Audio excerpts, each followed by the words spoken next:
This week on Angelo's Workbench, we're going to get to work on this interior.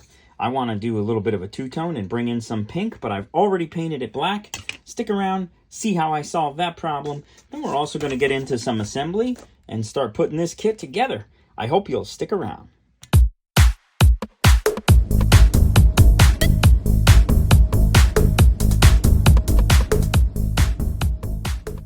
Hey everybody, it's Angelo with Angelo's Workbench.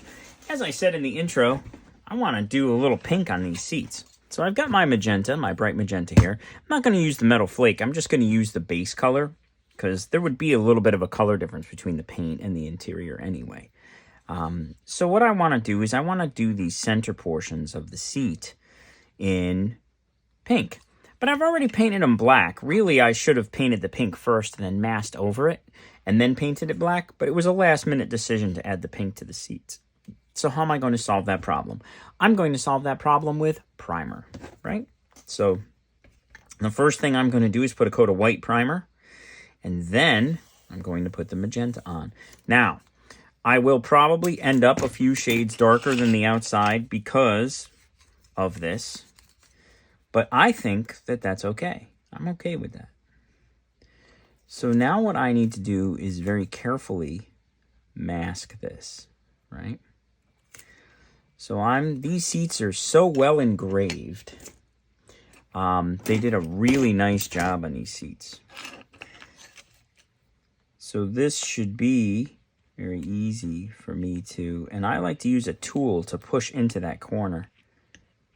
Because if you don't do that, then what ends up happening is you end up with a little bit of paint overspray onto the seat, and it doesn't look as good as it could. See, and there again, it always wants to lift up as you are pulling your tape up. It always wants to lift up. So now I'm going to go back in and I'm going to burnish it. The other secret to doing this is when you do spray the paint, spray it very lightly. You do not need a lot of paint on this seat. If you go in with a heavy coat, capillary action will suck the paint underneath the tape. So apply your tape and then go in with a very, very light coat. Let's see here. Am I going to get lucky? Nope, the tape is too wide. So the tape is too wide for what I am trying to do. So what I will do is I will do multiple masks. Rather than being able to mask them both with the same piece of tape, I'm going to have to use two different pieces of tape, that's all.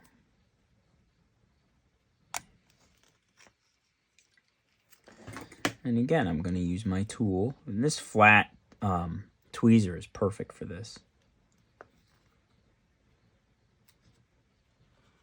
There we go.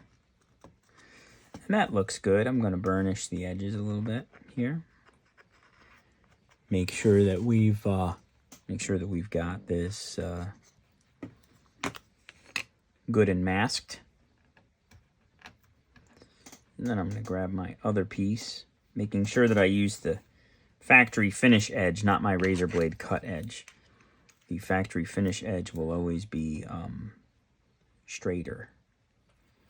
I mean, unless you get out a metal ruler and cut it, but I didn't. I just freehand cut it, so I want to make sure I'm using the factory edge.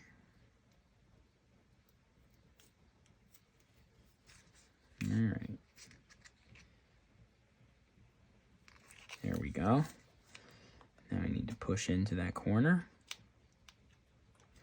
Outstanding. All right.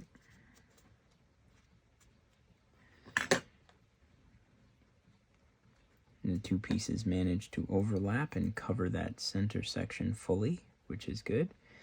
And now I'm just making sure that I'm pushing the tape into that crevice. And I will do so again right before I spray, just to be sure. So the other thing is we want to keep this package shelf black. So we're going to mask off the package shelf. And again, I'm going to burnish my edge with my fingernail. And now there's just one piece left to mask on this edge. then this seat is masked and ready to spray.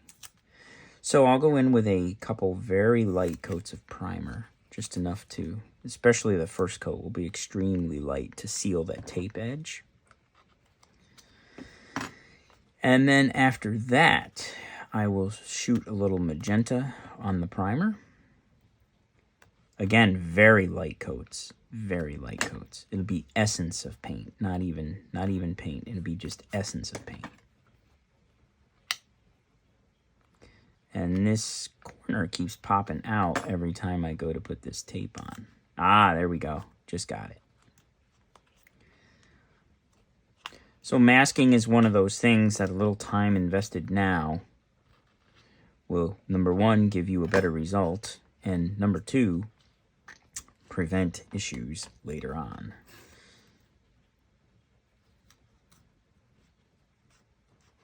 There we go.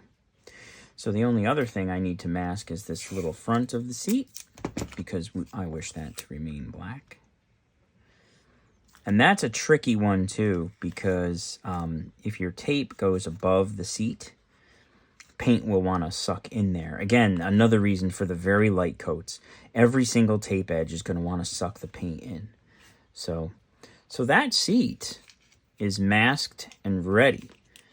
And will look very good once it has its pink. So now let's move on to the front seats. The front seats are the same thing. I'll just do one on camera to show you. So this seat looks rather complex. So I might end up doing this in 2 pieces per side. Let's see if I can get it.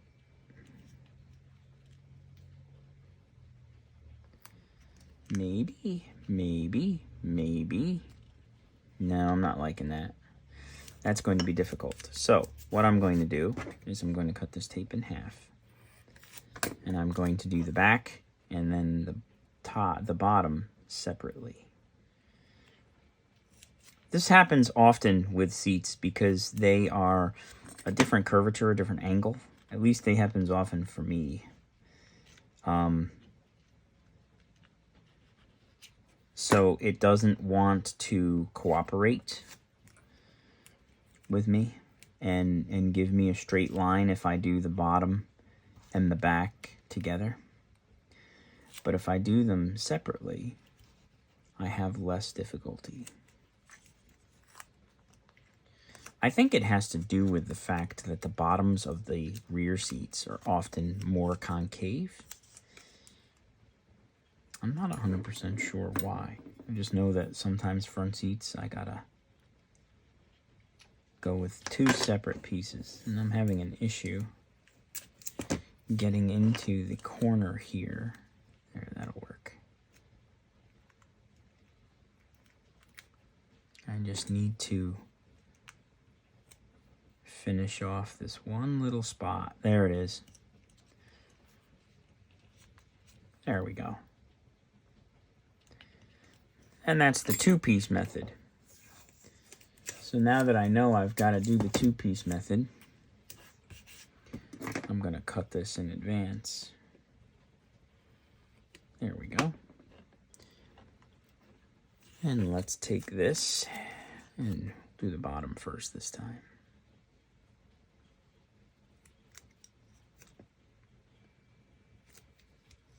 It's looking pretty good. And by the time I'm done, it'll look like I painted these seats pink in the first place. It'll look like I meant to do that.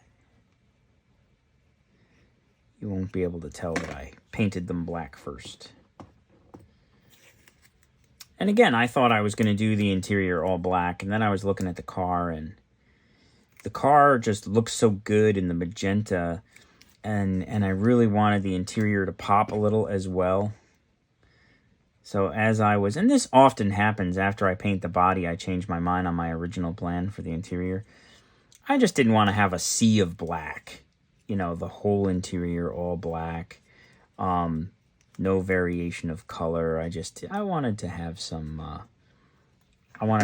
variation in the interior, and I wanted to draw the person who's looking at my model car. I wanted to draw their eye inside the car with something, rather than just having them focus on the fantastic paint job. That paint job did, we'll look at it again. That paint job did come out great. This looks, this is a very nice color and looks very good. And you can hear that?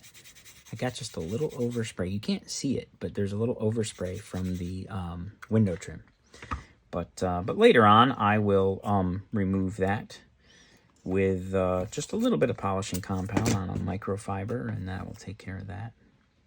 So now I'm just masking the top and the bottom. And now this seat is ready for its primer and pink treatment. And I will do the other one off camera. So the door cards, they have a really great engraving pattern that I want to take advantage of. So this is kind of an experiment. I'm going to try this. I'm going to see if I can, and I made that just a little too small. How do you like that? These door panels are big. This is a big car. It's a big car. So I'm going to see if I can put that in like that. And now I'm trying to remember the picture that was under here. And I can still see it. The engraving in this is so amazing. I can pick up on it and see it so very easily. Ah, there's the line I'm looking for.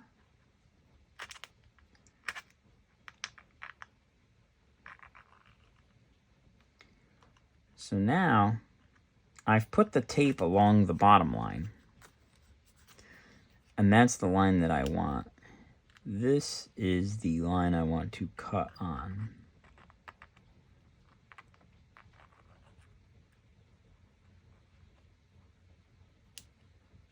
And I'm just burnishing this edge a little bit.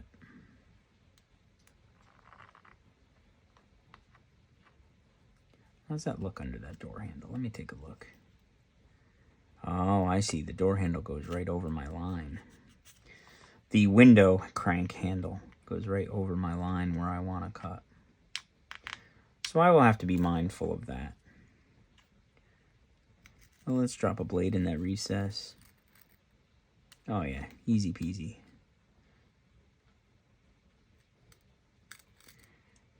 Because I just want to have a little bit of magenta on the door cards too. I'd like to. We'll see if I can get there. I'll try.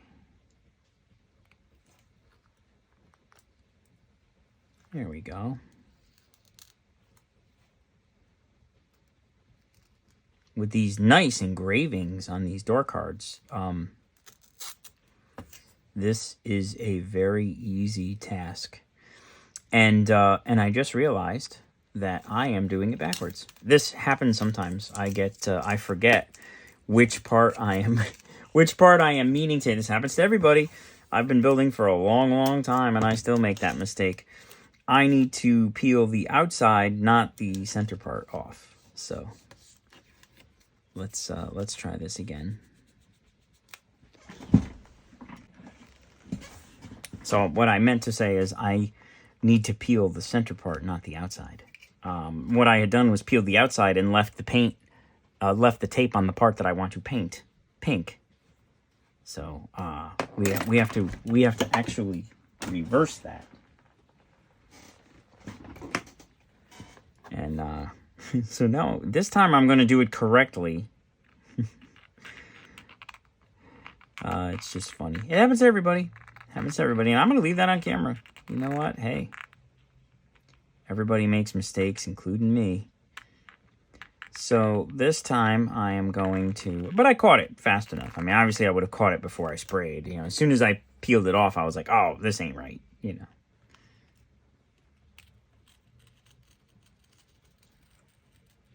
So... This time, we are going to remove the center section,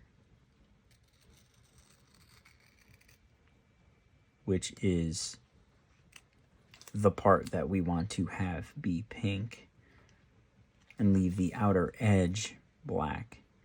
The thing that's going to be the challenge is that this window crank handle is right smack dab in the way. And that'll be okay as far as, you know, I'm just going to paint it chrome anyway, or silver. There we go. But the other thing is there will be a tendency to have some paint bleed around that handle. So what we are going to have to do is burnish very carefully around that handle. So what I might try and do is I might try a couple little relief cuts in the tape. Maybe. Let's see how the tape... Oh, the tape is actually pushing in real easily. That's another thing about this yellow tape. There is a little flexibility to it. You can push it in around edges of things, and it will hold sometimes. So that looks good. So that's the part that we're going to do pink. And I'm not going to worry about the back door. I'm only going to worry about the front door. But then I need to make sure that I get the top of that armrest on the side of the door. Need to make sure that I get that covered, because otherwise we will end up with primer and pink on it. There we go. Perfecto. And I will just burnish that down with my thumb. And as I said, I just want the front door with the pink. The back door is going to remain black. Because number one, it'll be hard to see. And I don't see a reason to go crazy. And number two, it would be a heck of a mask job. So I'm going to do just the front door, just like that. That looks good. So now I will go ahead and mask this other seat and this other door off camera. And then we will go to the spray booth. So into the airbrush has gone a very small amount, I don't need very much, of the Stynal Res White Primer. And I'm going to go ahead and fire up the booth in the airbrush. Paint spray test. White is coming out. So this is going to be very light. Notice you can just barely, I'm barely covering the black, right? Just barely. And sometimes I'm just putting out air. Like right now I'm just putting out air, no paint. I'm just kind of drying it. This stuff dries very quickly. That enables me to build up my color very slowly. I want to avoid the paint capillary action getting sucked in to that part.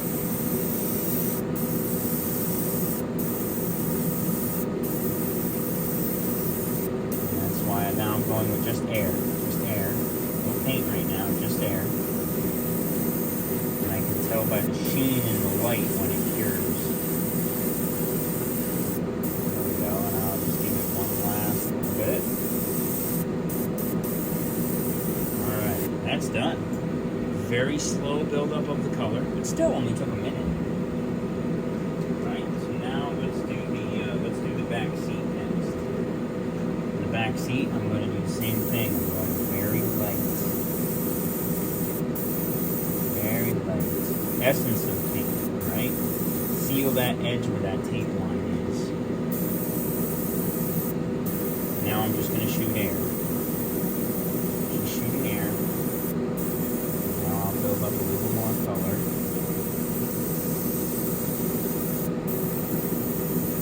Sometimes doing this, you can get some dried paint on your needle tip and you'll get an obstruction. And if that happens, just put it off to the side, clear it out, and then continue. I didn't have one there, but I just wanted to show you.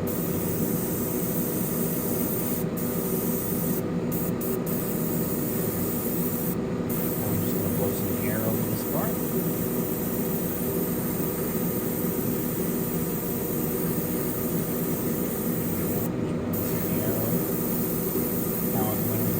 More paint.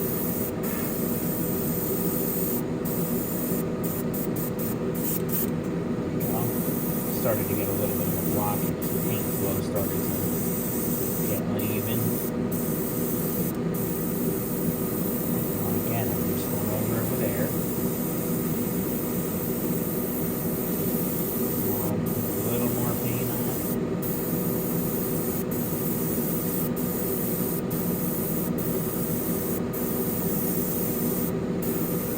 now just air again.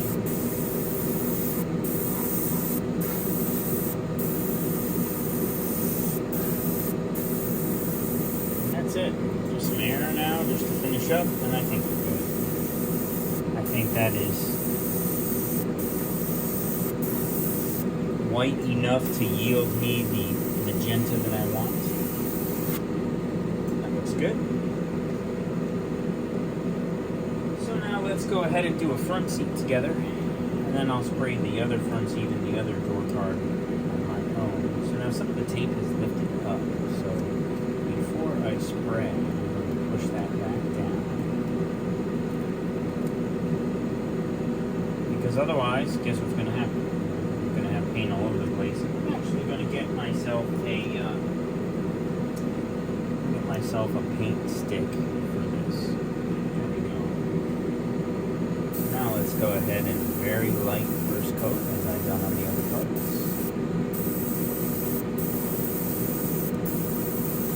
Very light. Now I'm going to spray some air, cure that up. Now, more paint. And I'm not pulling back on the trigger very much. Very little paint am I applying. Very little paint.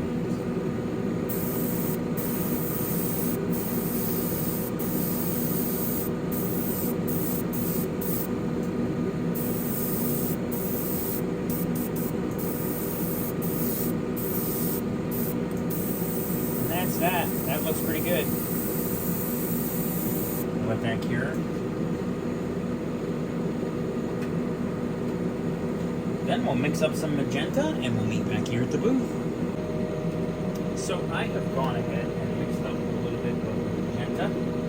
Now have it in the brush. It's spraying good. So I'm going very light again as I did before. Alternating air and paint just to cure that little piece that I sprayed on there. Now I'm going on with a little more paint. Now just air. Make sure I get all my edges. That one's done. Looks good. Let's go ahead and do the back seat. Check my tape edges. Make sure my tape edges are still good. Sometimes the paint will lift them, or sometimes they will lift entirely on their own.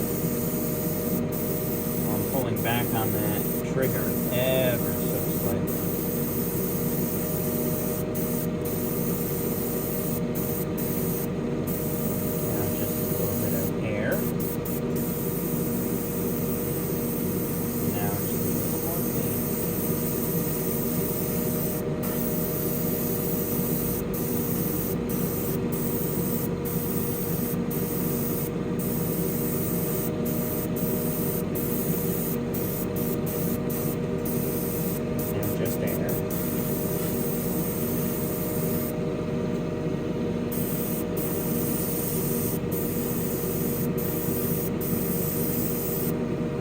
Pretty good. Not just for comparison's sake. Let's see how we're matching to the body. The body has a metal flake to it. We're matching to the body very good. Close enough for me. Again, this will be in the interior. The interior will be harder to see. It will be darker in the interior. Trying to get that bottom edge there. That looks good. Set that aside. Front seat. Again, checking my paint edges, making sure that my paint edges are secure, and they're not. Alright, so I now have a paint edge that is good. So I'll just go a very light coat of paint. Very light. Back to air, just air. And then spray a little more paint on this bottom.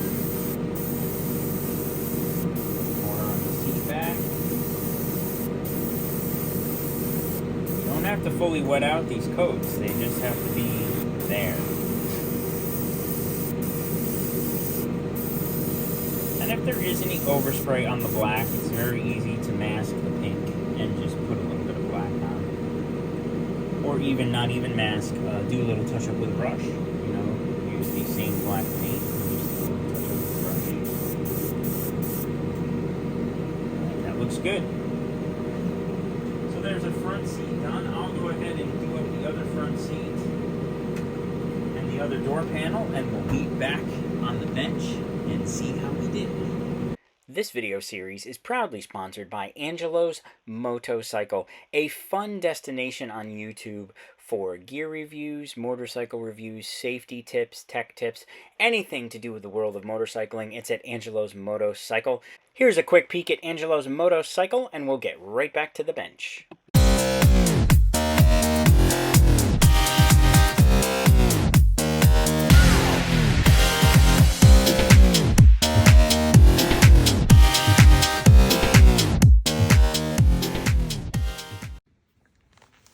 So now we get to see how we did.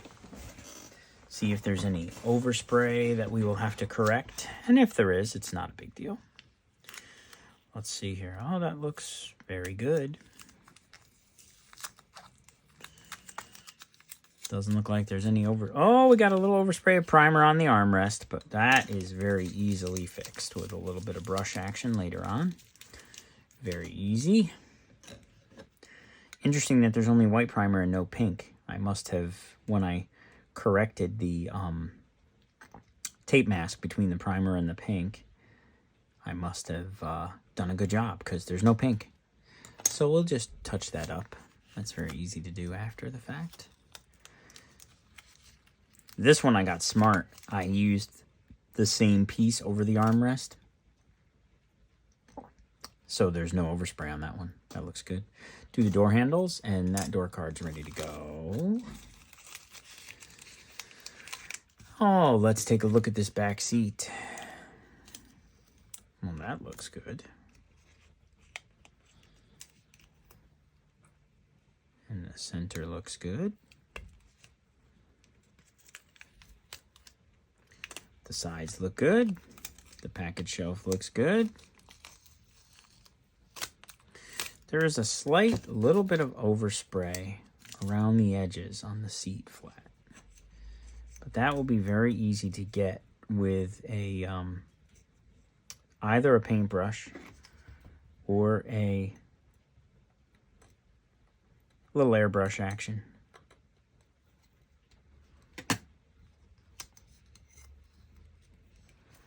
But that certainly looks very good. It's a very slight, the overspray, very slight.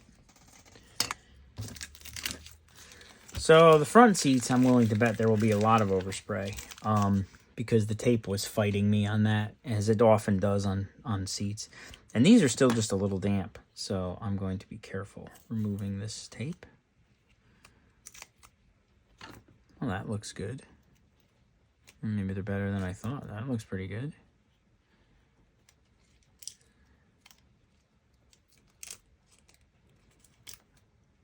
Not bad. Just a little bit around the edges, and I'll do that with a brush. And let's see the other seat.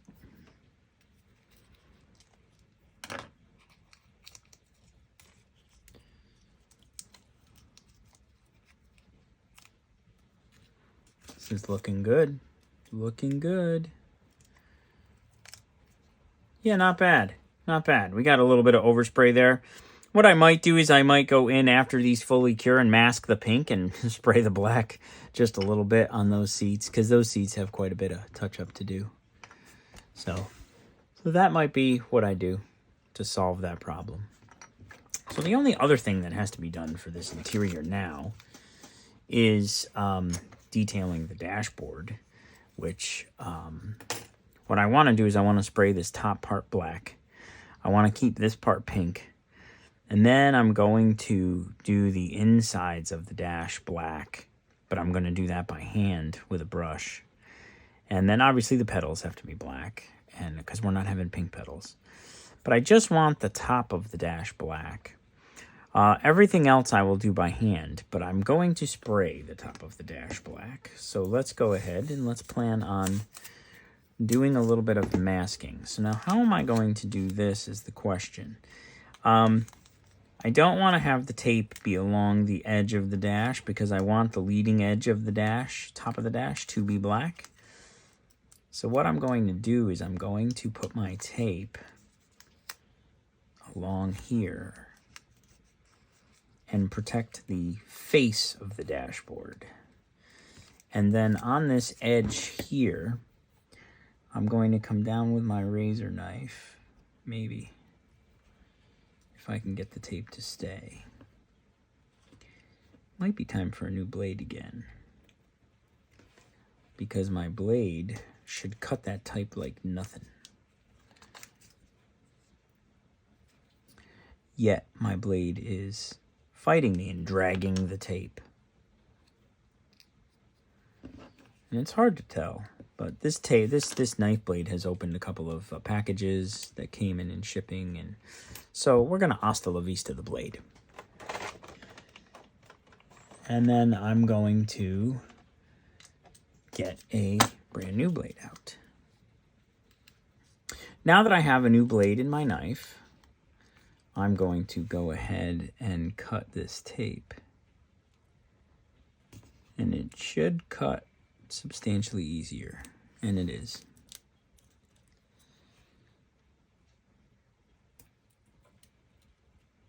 There we go. Very good, very good, very good, very good. And now I'm going to do the same thing here. I'm just going to burnish that, and I'm going to slice right down, and there is that.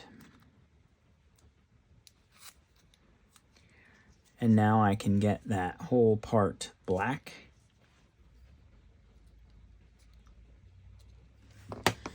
And then I'm going to get this one. I need a square edge at the top. There we go.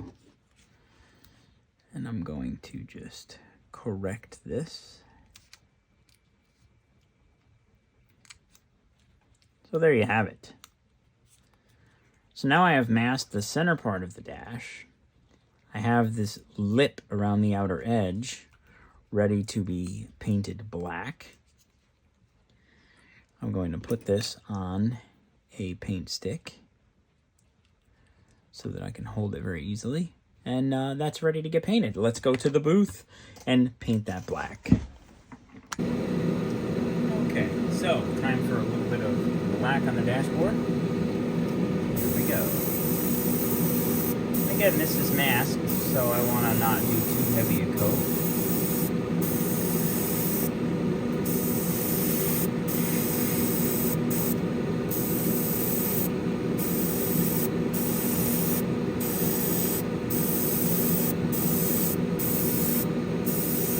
I wanted to airbrush this instead of brush painting it because the top of the dash is so...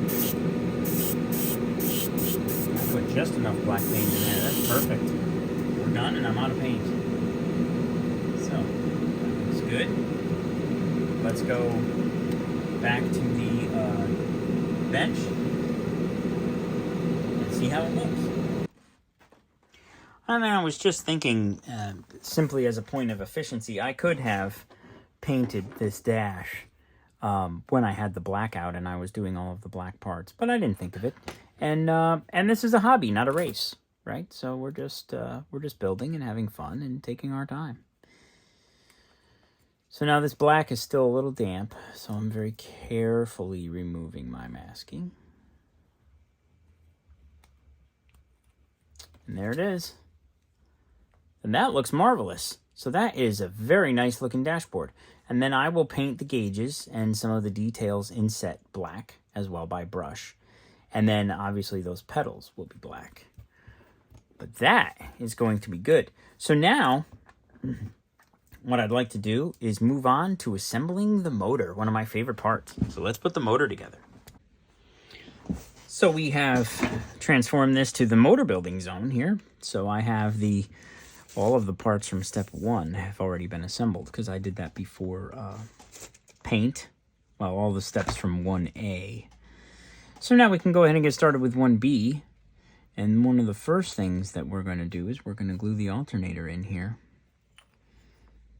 And just doing a little test fitting, making sure. Oh, that fits perfectly. And there is a little there's a little part on the side of the alternator that I usually like to do silver. I don't know what it's called, but I want it to be silver. So I'm just going to come in here and I'm going to do a little silver, just a little detail action. There we go. And then I will go ahead and glue that in. I'm going to use the Faller 170492. I like this glue. It works well.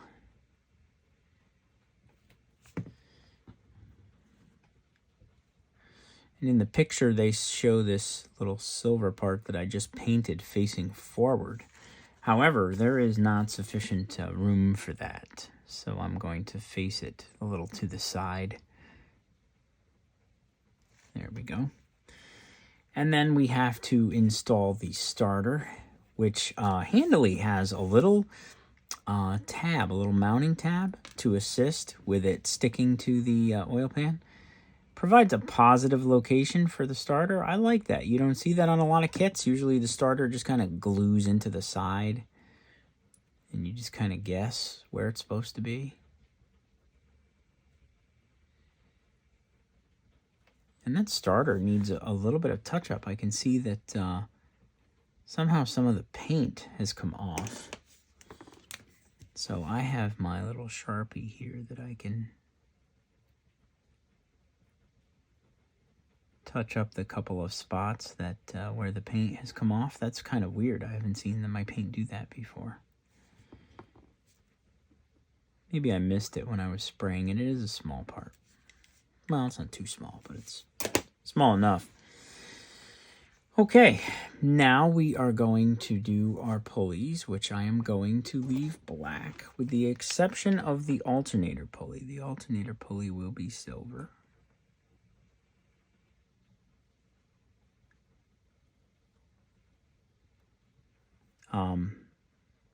Because it has to be, because the alternator is silver.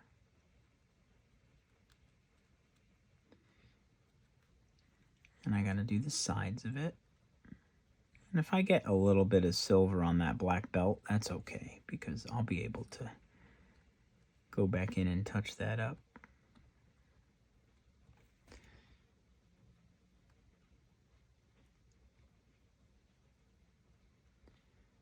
There we go. So I'll go ahead and let that cure a little bit. Give it a little help. And then I'll go back in and touch up where the belt should be black. There we go. That looks the part. So now we're going to glue our alternator on, and this is one of those good ones that I like that has the arm, so you don't have the free floating alternator in outer space. So what that means is that when you are gluing this, you need to glue the alternator and the belt pulley on the motor at the same time so that you can slide the alternator into place. Everything is fitting so well. I'm very pleased. So I'm going to go ahead and put some glue on this right now.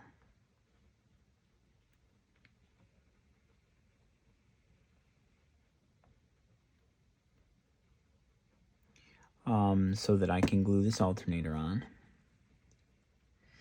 And then I'm going to leave it high so I can reach it to pull it down onto the block where it needs to go. There. Now let's put, oh, then there goes the alternator. So we'll put that on first. Then we'll glue the alternator on. And we will slide it down so that it makes contact with where its mounting position is. And that looks so good. I really like when they have the alternator, you know, where it has the mounting arm. Because alternators don't float in space normally. So then the other thing we have to do is we have to add this beautiful intake here. And there's a huge part that I forgot to trim off of the sprue on here. I just noticed that. So we'll go ahead and we'll get it right now. And then I'm going to give it a little silver just to touch it up so that it doesn't have this white plastic look. So now let's go ahead and let's test fit this and see how it fits into the holes. And it fits perfectly. All these parts are fitting so well. I'm very pleased. I get asked a lot if how come you don't scrape paint or plating from the parts? And the answer is sometimes I do and sometimes I don't. This particular part, this is not a high stress part like a suspension portion or something like that that's going to see a lot of weight or wear and tear. This part is basically just going to stick there and will be there when you raise the hood. And then if I ever want to rebuild this motor, these parts will very easily just pop off when I want them to. So that's why sometimes I glue and sometimes I don't. With scraping. Sometimes I scrape the paint and plating, and sometimes I do not. So I am making the base of this air filter a silver color. And then I'm going to make the filter portion a black, which is going to be very tricky because obviously they're right next to each other and I'm working with a Sharpie on a chrome part. And my fingers are in the way.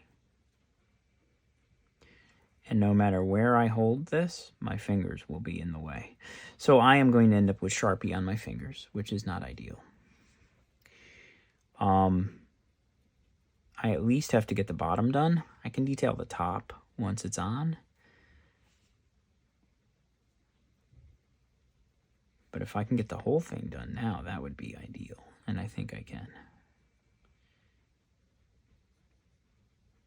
There.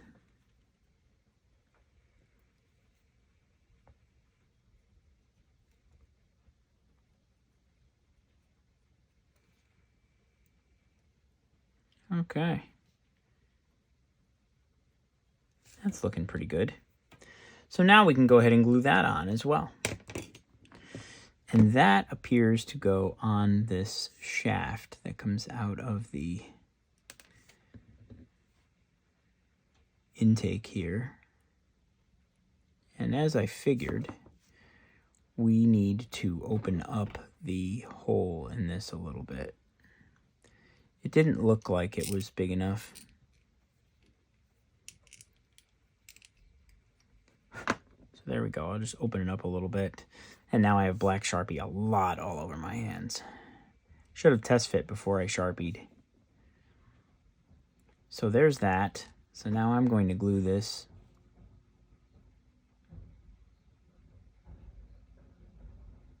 There we go. Just put a little glue on there.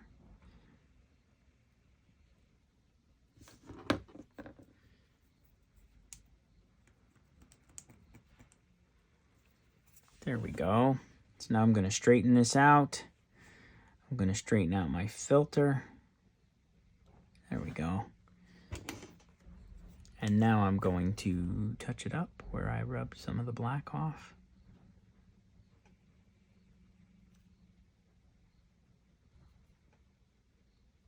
And what I'm going to probably do is let this cure and then go back in and touch it up again after. So that's all the parts for step 1B.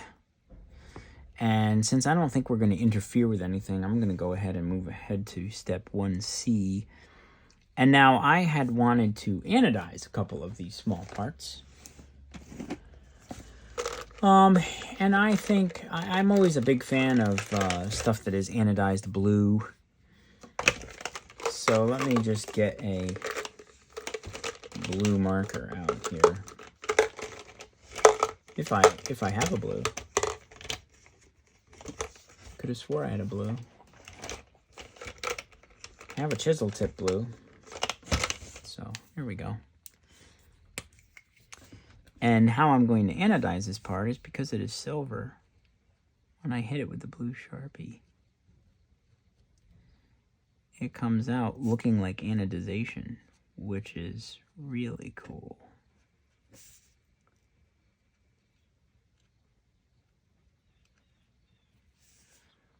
And there's that, and then this one right here. I love these chisel tip Sharpies. They're really good for this. And I'm getting virtually the same effect as if I did a transparent blue over a silver Tamiya paint. I'm getting virtually the same effect. It looks identical to me. So now I have these 4 little tiny holes where this part goes. Oh, look at that. I almost got it on first try.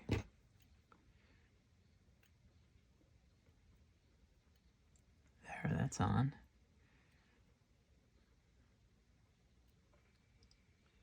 And there, that's on. This looks great. This is such a fantastic motor.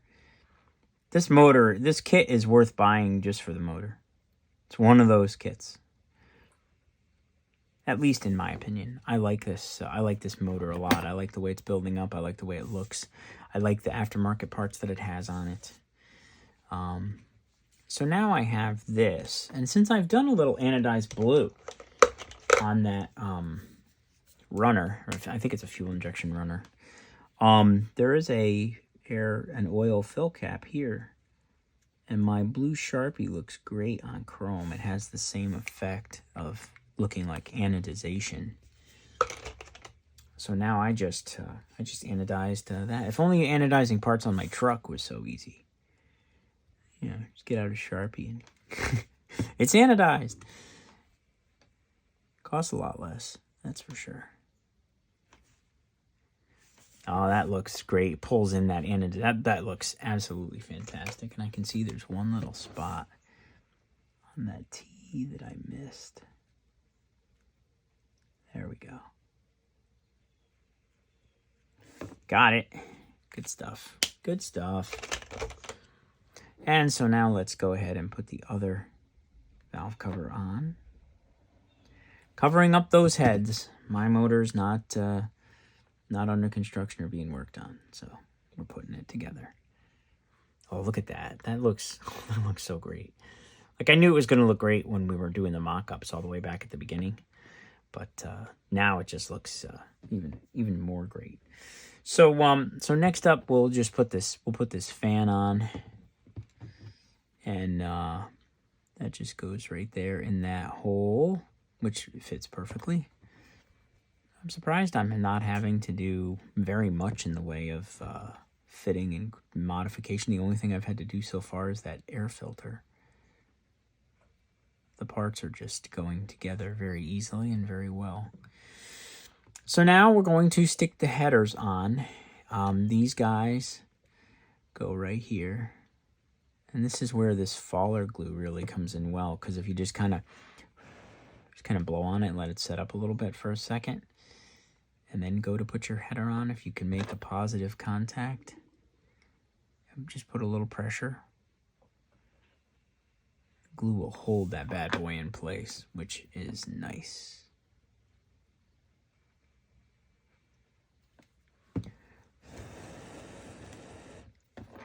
There we go. And we'll drop that on there. And I'll just push at a little pressure. And then the headers are on. And they look great. Boy, that motor looks fantastic, don't it? Okay, so we've done a lot today. We've gotten the interior two-toned. We'll have to touch that up. We've gotten the motor built. That's going to wrap up this video in the AMT 67 Impala Street Machine video series. Go ahead and like, comment, share, subscribe. That all helps me out greatly. I greatly appreciate it, and thank you for stopping by and watching. Go ahead and check me out also on Facebook, TikTok, and Instagram, all as Angelo's Workbench. And don't forget to come on back next Wednesday at noon, where we will continue on with assembly of the Impala.